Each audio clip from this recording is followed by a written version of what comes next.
o bloco da direita, o que a gente chama de direita no Brasil, ele está agora numa fase final de absorção pelo centrão. Então, a direita, ela surgiu como fenômeno de internet, idos de 2000 e... A gente tem os primeiros ecos disso com o Olavo de Carvalho, até 2010, Reinaldo Azevedo, revista Primeira Leitura e tal. Uhum. Na década seguinte, a gente tem 2013, a apropriação das ruas de 2013, eu participei diretamente disso, pela direita, pela classe média, surgimento dessa direita, movimentos liberais, Lava Jato fora Dilma, Bolsonaro surge, é uma coisa antissistema, fora do jogo, e aí ela chega de maneira prematura no poder com o Bolsonaro, que é muito parecido com o Trump. Trump também não achava que ia ganhar a eleição. Em 16 ele ganha a eleição e não tinha programa, teve que chamar ele, Trump, os caras old school do Partido Republicano, os caras mais das antigas, pra administrar o governo dele. E esses caras não concordavam com as coisas deles. Eram caras que até a raiva do Trump, que era uma espécie de centrão do Partido Republicano. Ele fez um governo, O Bolsonaro faz esse governo, ele não tinha equipe, não tinha nada.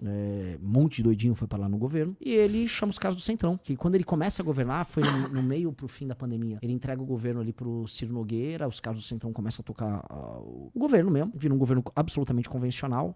Ele também imaginava que ia se salvar do impeachment, tinha toda discussão sobre impeachment ali entre 2020 e 2021. E aí ele vai pro PL, ele elimina a possibilidade de montar o partido dele ali, perde a eleição, e aí o PL absorve todos os nomes da direita. E o PL tá na gincana que eu descrevi. Por que o PL quer o Nicolas? O Nicolas foi 1,5 milhão de votos. Quanto isso representa de dinheiro, né? Com o Nicolas eu posso fazer vários prefeitos e vereadores. Só que não é um Nicolas, são, sei lá, falando só dos bolsonaristas, não os casos do centrão do PL, vamos falar que tem uns 70, 80 bolsonaristas no PL, como deputado federal. Então, o PL, ele absorveu, ele fagocitou a direita como parte da mecânica eleitoral e financeira dele. E outros elementos da direita também foram absorvidos. O Partido Novo se tornou um satélite do Bolsonaro.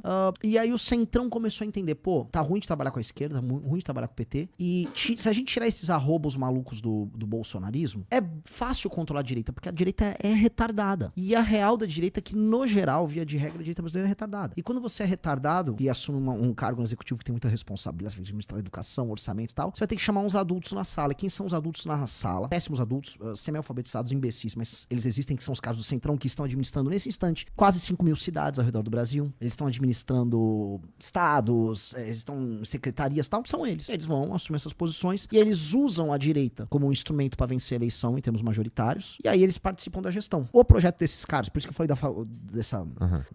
que eles fagocitaram a direita, é o projeto do Tarcísio. O Tarcísio é o candidato do centrão.